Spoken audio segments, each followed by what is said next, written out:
আসসালামু আলাইকুম।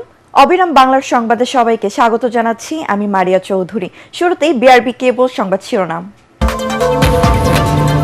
আজ সন্ধ্যায় সিলেটে যাচ্ছেন বিএনপি চেয়ারম্যান তারেক রহমান। মাজার জিয়ারতের মাধ্যমে শুরু করবেন আনুষ্ঠানিক নির্বাচনী প্রচারণা।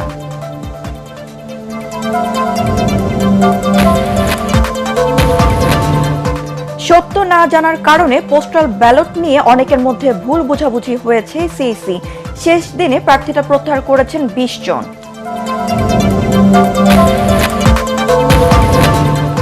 বাংলাদেশে কর্মরত কূটনীতিকদের পরিবারের সদস্যদের দেশে ফিরিয়ে নেওয়ার সিদ্ধান্ত ভারতের। হাই কমিশনের স্বাভাবিক কার্যক্রম চলবে।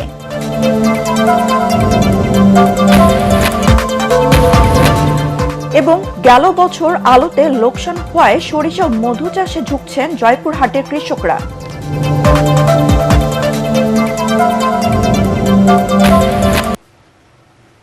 শুনছিলেন বিআরবি কেবল সংবাদ শিরোনাম। এবার জানিয়ে দিব বিস্তৃত সংবাদ। আজ সন্ধ্যায় সিলেট যাচ্ছেন বিএনপি চেয়ারম্যান তারেক রহমান। সেখান থেকে আসন্ন জাতীয় সংসদ নির্বাচনের আনুষ্ঠানিক প্রচারণা শুরু করবেন তিনি। কাল সকালে মাজার জিয়ারতের মাধ্যমে নির্বাচনী প্রচারণা শুরু করবেন। এরপর নগরীর আলিয়া মাদ্রাসা মাঠে সমাবেশে দিবেন ভাষণ। তারেক রহমানকে বরণে প্রস্তুত গোটা সিলেট। জেলা প্রতিনিধি ইকবাল মুন্সির রিপোর্ট, জানাচ্ছেন জাহিদুল আলম।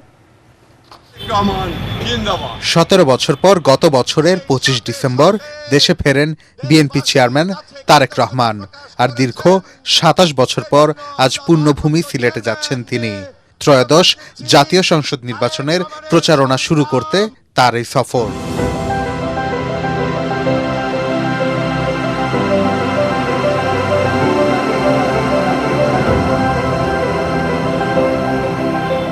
বিএনপির আনুষ্ঠানিক প্রচারণা শুরুর আগে সিলেটে হযরত শাহজালাল ও শাহপরান রহমতুল্লাহ আলাইহির মাজার জিয়ারত করবেন তিনি। এরপর আগামীকাল বেলা 11টায় নগরের আলিয়া মাদ্রাসা ময়দানে দেবেন প্রথম নির্বাচনী ভাষণ। তারেক রহমানের এই সফর বিশেষ অর্থ বহন করবে বলে মনে করছেন দল সংশ্লিষ্টরা। সিলেটবাসী এবং আমরা সবাই অধীর আগ্রহে অপেক্ষা করছি। আর 22 তারিখের সকাল 10টার জনসভাটি এই মাঠে, ইনশাল্লাহ সেটি সিলেটের স্মরণকালের বৃহত্তম সমাবেশ হবে। এই মাঠের বাইরে আমরা রিকাইবাজার পয়েন্ট পর্যন্ত ধারণা করা হচ্ছে। এদিকে জেলা আমার মনে হয় অন্যান্য যে কোনোবারের তুলনায় এবার অনেক বেশি। এখন সরাসরি উনি আসবেন এবং মানুষের যে এতদিনের আকাঙ্ক্ষা ছিল ওনাকে দেখার এবং ওনার বক্তব্য শোনার জন্য। এদিকে সিলেটের দলীয় প্রধানের সফরকে সফল করতে প্রস্তুতি শেষ করেছে সিলেটের নেতারা। নিজের থেকেই বলেছেন উনি হাফ সিলেটি এবং ওনার শ্বশুর বাড়ি এখানে। আমাদের বোনের জামাই হিসাবে সিলেটিদের আলাদা একটি আগ্রহ থাকাটা খুবই স্বাভাবিক। এখন সরাসরি ওনার বক্তব্য শুনবে, ওনাকে দেখবে। এই যে তাদের মধ্যে একটা উৎসাহ, উচ্ছ্বাস, উদ্দীপনা, এটা সাধারণ মানুষের মধ্যে বেশি। সমাবেশকে আমরা ইতিহাসের অংশ হিসাবে স্মরণীয় করে রাখতে বিএনপি পরিবার শোনার পর থেকে সকলেই উচ্ছ্বসিত। 31 দফার আলোকে চলবে এই নির্বাচনী প্রচারণা। পাশাপাশি আগামীর সিলেট উন্নয়নের রূপরেখাও থাকবে বলে প্রত্যাশা সাধারণ মানুষের। সিলেট থেকে যেহেতু আমাদের নেতার প্রথম প্রচারণা শুরু হবে, আশা করি আমাদের সিলেটের দিকে প্রথমে উন্নয়নমূলক সম্পূর্ণ কাজ এখান থেকে শুরু হবে। প্রত্যাশা থাকবে অন্তত 7-8 জন যেন মন্ত্রী থাকেন আমাদের সংসদের মন্ত্রী পরিষদে, এটা আমার অনেক বড় প্রত্যাশা। ছাত্র জনতা অধীর আগ্রহে অপেক্ষা করছে তাদের নেতাকে দেখার জন্য। আমরা আমাদের নেতা, আমাদের দুলাভাই দেশনায়ক তারেক রহমানের বরণ করতে প্রস্তুত রয়েছি। সিলেটের সমাবেশ শেষ করে মৌলভীবাজারের শেরপুর ও হবিগঞ্জের শায়েস্তাগঞ্জের সমাবেশে ভাষণ দেবেন Tarique Rahman. Bureau report, ATN Bangla. সত্য না জানার কারণে পোস্টাল ব্যালট নিয়ে অনেকের ভুল বুঝাবুঝি হয়েছে বলে জানিয়েছেন সিইসি। এএম নাসির উদ্দিন রাজধানীর নির্বাচন ভবনে পোস্টাল ভোট নিয়ে রাজনৈতিক দলগুলোকে ব্রিফিংকালে তিনি একথা বলেন। পোস্টাল ব্যালট নতুন উদ্যোগ, এটিকে এগিয়ে নিতে সবার সহযোগিতাও চান সিইসি। এদিকে ত্রয়োদশ জাতীয় সংসদ নির্বাচনের প্রার্থিতা প্রত্যাহারের শেষ দিনে ঢাকায় মোট 20 জন প্রত্যাহার করেছেন। ইমদাদুল্লাহ বাবুর রিপোর্ট। পোস্টাল ভোটিং পদ্ধতি, নিবন্ধন ও ভোট প্রদানের প্রক্রিয়া নিয়ে রাজনৈতিক দলগুলোর কাছে বিস্তারিত তুলে ধরতে এই অনুষ্ঠানের আয়োজন করে নির্বাচন কমিশন। প্রশ্নোত্তর পর্বে ওমান ও বাহরাইন সহ মধ্যপ্রাচ্যের কয়েকটি দেশে এক ব্যক্তির কাছে অনেকগুলো পোস্টাল ব্যালট পাওয়ার বিষয়টিতে ইসির দৃষ্টি আকর্ষণ করেন রাজনৈতিক দলের প্রতিনিধিরা। এ সময় ব্যালটের ভাঁজে বিএনপির ধানের শীষ প্রতীক পড়ে যাওয়ায় ক্ষোভ প্রকাশ করেন দলটির নির্বাচন পরিচালনা কমিটির কোঅর্ডিনেটর ইসমাইল জবিউল্লাহ। আর ব্যালটে ট্রাক মার্কা স্পষ্টভাবে না আসায় ইসির সমালোচনা করেন গণ অধিকার পরিষদের এমপি প্রার্থী ফারুক হাসান। বড় ট্রাক ছোট ট্রাক, এটা আপনাদের আসলে বুঝার দরকার ছিল কিংবা এটা ভাববার দরকার ছিল যখন আপনারা এই ব্যালটটি তৈরি করেছেন। এই কারণে কিন্তু আমার দল ক্ষতিগ্রস্ত হচ্ছে। ব্যালটটা নিয়ে এতগুলো কথা, সবগুলো ব্যালট দেয়া হলো, হাউ কাম 3টা দলের ব্যালট মাথায় চলে গেল আর বিএনপির ব্যালটটা চলে গেল মধ্যখানে। এটা এত আলোচিত যে এটা নিয়ে আমি আর বলতে আমার লজ্জা লাগছে যে ইনস্টিটিউশন লাইক নির্বাচন commission can involve itself in such kind of, কি বলবো, আমার খারাপ লাগছে বলতে। অনুষ্ঠানে ওসিভি ও এসডিআই প্রকল্পের টিম লিডার সলিম আহমদ খান বলেন, প্রবাসে পোস্টাল খরচ বাঁচাতে একসাথে অনেক প্রবাসী একই জায়গায় ব্যালট পাঠানোর ঠিকানা দিয়েছিলেন। কোন কোন জায়গায় পোস্টম্যানরা, সে একটা পোস্টম্যান এক্সাম্পল আমি বাহরাইনে দিচ্ছি, বিভিন্ন জায়গায় হচ্ছে পোস্টম্যান 100, 200, 50, 40টা খাম নিয়ে গেছে, একটা বিল্ডিং এ 20 জনের অ্যাড্রেস দিয়ে গেছে। তখন বলছে আচ্ছা আশেপাশের বিল্ডিং এ তো আপনাদেরই লোকজন, এসব তো একই, দিয়ে যে আপনার কাছে, ওকে দেন আমরা ডিস্ট্রিবিউট করব। এরকম আন্ডারস্ট্যান্ডিংও হয়েছে বিভিন্ন জায়গায়। এ সময় পোস্টাল ব্যালট নিয়ে ভুল বোঝাবুঝি তৈরি হওয়ায় দুঃখ প্রকাশ করেন সিইসি। সত্যিকার অর্থে কি ঘটনা ঘটেছে সেটা অনেক সময় না জেনে, না জানার কারণে অনেকের মধ্যে একটা অন্য ধরনের চিন্তাভাবনা আসে। 122টা দেশ থেকে আমাদের প্রবাসীরা এনরোলমেন্ট করেছেন। পোস্টাল ডিপার্টমেন্টের 122 রকমের আইন কানুন, এত কিছুকে অ্যাকচুয়ালি রিকনসাইল করা, ইটস এ রিয়েল চ্যালেঞ্জ। ভুল বোঝাবুঝি হয়, কেউ যদি কনফিউজ থাকে তো আপনারা একটু ক্লিয়ারিফিকেশনটা দিবেন আমাদের পক্ষ হয়ে। এদিকে ত্রয়োদশ জাতীয় সংসদ নির্বাচনে প্রার্থিতা প্রত্যাহারের শেষ দিনে 20 জন প্রার্থিতা প্রত্যাহার করেছেন। সারা দেশে এ সংখ্যা অর্ধশতাধিক। বুধবার থেকে প্রার্থীর চূড়ান্ত তালিকা এবং প্রতীক বরাদ্দ শুরু করবে নির্বাচন কমিশন। ইমদাদুল্লাহ বাবু, ATN বাংলা, ঢাকা। বাংলাদেশে কর্মরত কূটনৈতিক কর্মকর্তাদের পরিবারের সদস্যদের ফিরিয়ে আনার সিদ্ধান্ত নিয়েছে ভারত। মঙ্গলবার দেশটির সরকার এই সিদ্ধান্ত নেয়। বার্তা সংস্থা পিটিআইয়ের বরাত দিয়ে এই তথ্য জানিয়েছে ভারতীয় সংবাদ মাধ্যম দি হিন্দু।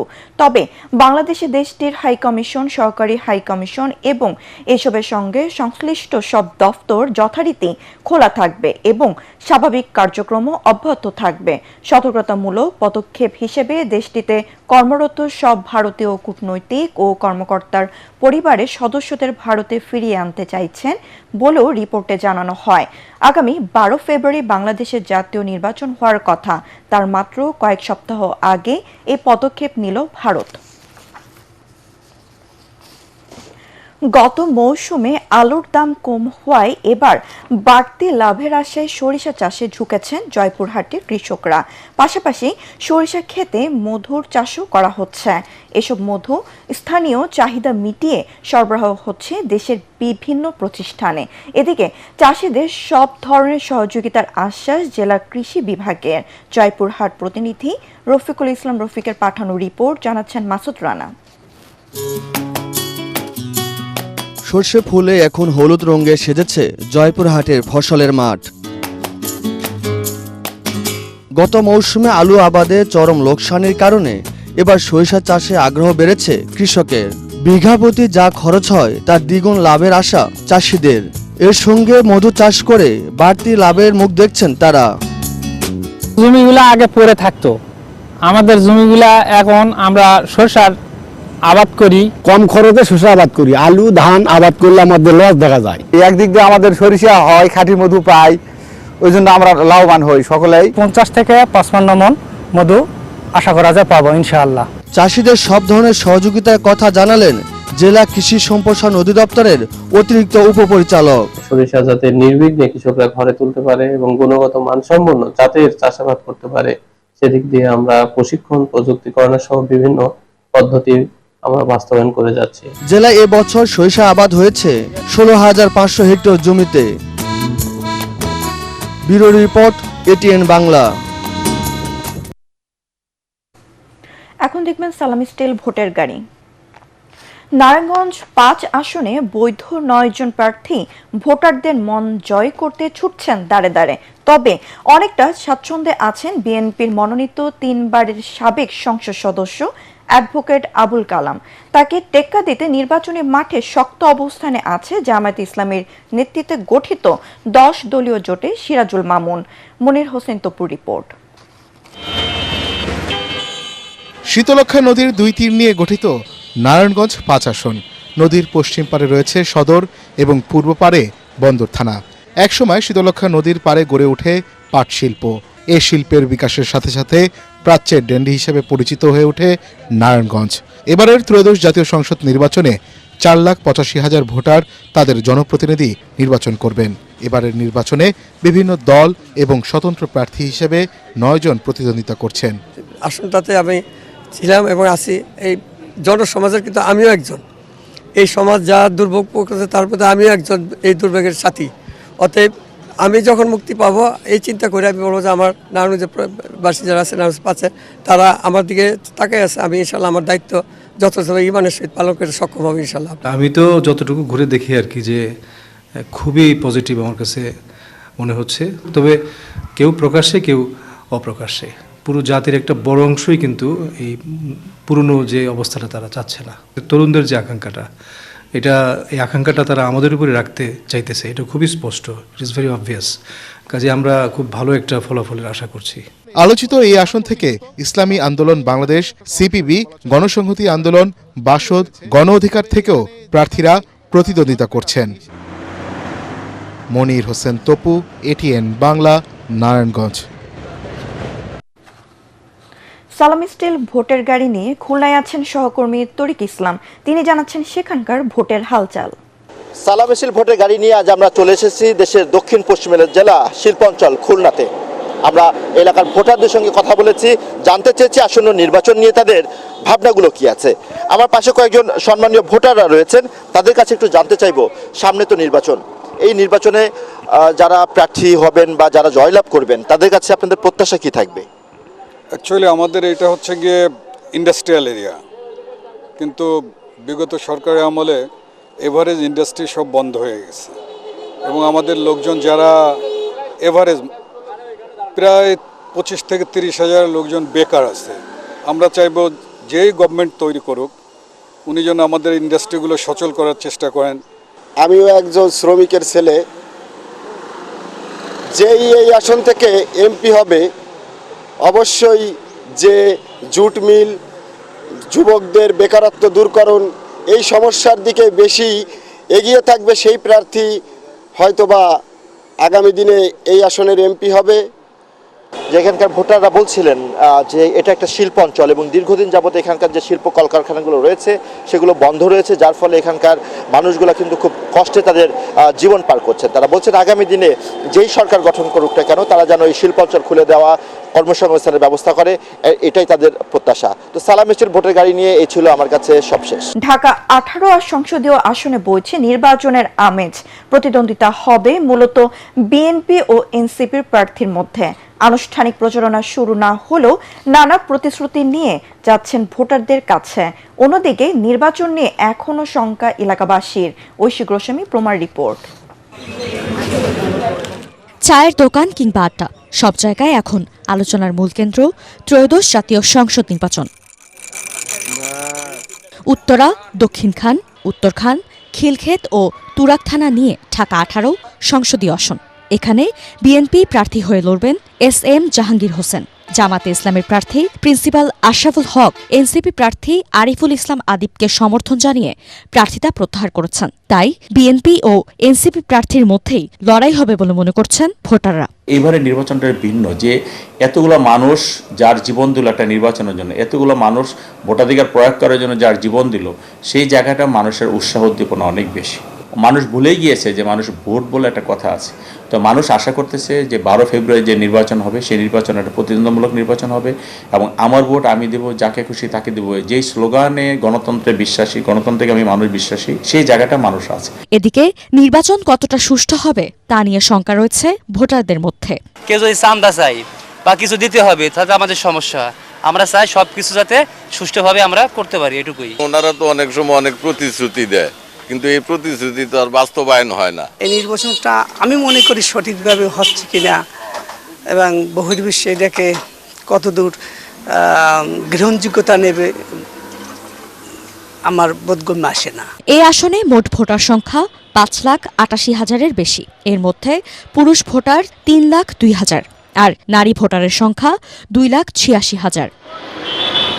ঐশী গোস্বামী প্রমা, এটিএন বাংলা, ঢাকা। সালাম স্টিল ভোটার গাড়ি নিয়ে ঢাকা 7 আসনে নির্বাচনী খবর জানাচ্ছেন সহকর্মী মিজান শাহজাহান। সালাম স্টিল ভোটার গাড়ি নিয়ে আমরা এখন আছি রাজধানীর বংশালে। এটি ঢাকা সংসদীয় আসন 7-এর আওতাভুক্ত। লালবাগ, কামরাঙ্গীরচর, চকবাজার, বংশাল ও কোতোয়ালির একাংশ নিয়ে এই সংসদীয় আসনটি গঠিত। এখানে বিএনপির প্রার্থী হিসাবে মনোনয়ন পেয়েছেন হামিদুর রহমান হামিদ। অন্যদিকে জামাতের প্রার্থী হিসাবে রয়েছেন হাজী মোহাম্মদ এনায়েতুল্লাহ। 11 দলীয় জোটটি না হওয়ার কারণে জামাতের সঙ্গে যেহেতু ইসলামী আন্দোলন বাংলাদেশের সমঝোতা হয়নি, এই কারণে এখানে ইসলামী আন্দোলন বাংলাদেশেরও প্রার্থী রয়েছেন। আগামী 12 ফেব্রুয়ারি নির্বাচনে ভোটাররা ভোট দেওয়ার জন্য অধীর আগ্রহে অপেক্ষা করছেন। তারা বলছেন যে তারা এমন একজন প্রার্থীকে নির্বাচন করতে চান যার মাধ্যমে এই লালবাগ কামরাঙ্গীরচরের উন্নয়ন হবে। বিশেষ করে এখানে সামান্য বৃষ্টি হলেই জলাবদ্ধতায় ডুবে যায়। এই জলাবদ্ধতা নিরসনে এবং যানজট নিরসনে কাজ করতে হবে আগামী দিনের সংসদ সদস্যকে। এখন দেখা যাক ভোটের মাঠে 12 ফেব্রুয়ারি ভোটাররা বেছে নেন কাকে, তাদের আগামী দিনের জনপ্রতিনিধি হিসাবে।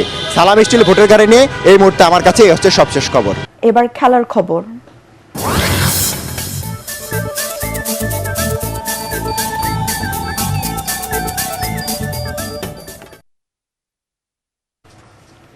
নতুন কোচ আলভারো আলভেরোর অধীনে চ্যাম্পিয়ন্স লিগে প্রথম খেলতে নেমে গোল উৎসবে মাতল রিয়াল মাদ্রিদ। ভেনিসিয়াস ও এমবাপ্পের অসাধারণ পারফরমেন্সে মোনাকোকে 6-1 ব্যবধানে বিধ্বস্ত করেছে তারা। চ্যাম্পিয়ন্স লিগে সবশেষ 3 ম্যাচে 2 হারের পর শীর্ষস্থানের লড়াইয়ে বেশ পিছিয়ে ছিল রিয়াল মাদ্রিদ। নিজেদের মাঠ সান্তিয়াগো বার্নাব্যুতে খেলার 5 মিনিটেই এমবাপ্পের গোলে এগিয়ে যায় রিয়াল।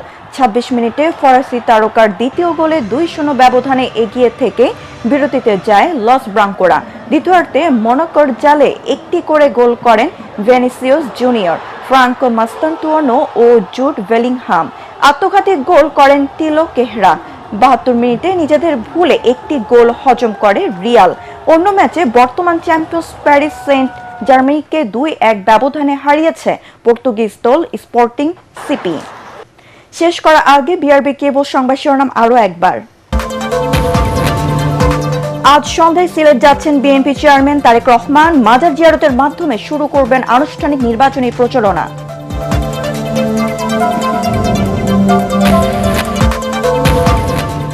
সত্য না জানার কারণে পোস্টাল ব্যালট নিয়ে অনেকের মধ্যে ভুল বোঝাবুঝি হয়েছে সিইসি। শেষ দিনে প্রার্থিতা প্রত্যাহার করেছেন 20 জন।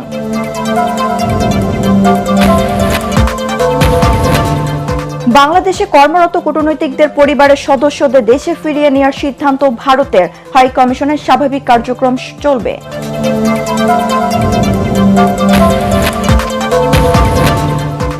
এবং গেল বছর আলুতে লোকসান হওয়ার সরিষা মধু চাষে ঝুঁকছেন জয়পুরহাটের কৃষকরা।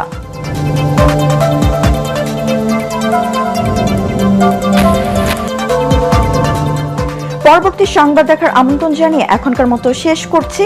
এটিএন বাংলা সংবাদ ইউটিউবে দেখতে ব্রাউজ করুন youtube/ATN বাংলা নিউজ। ধন্যবাদ সবাইকে।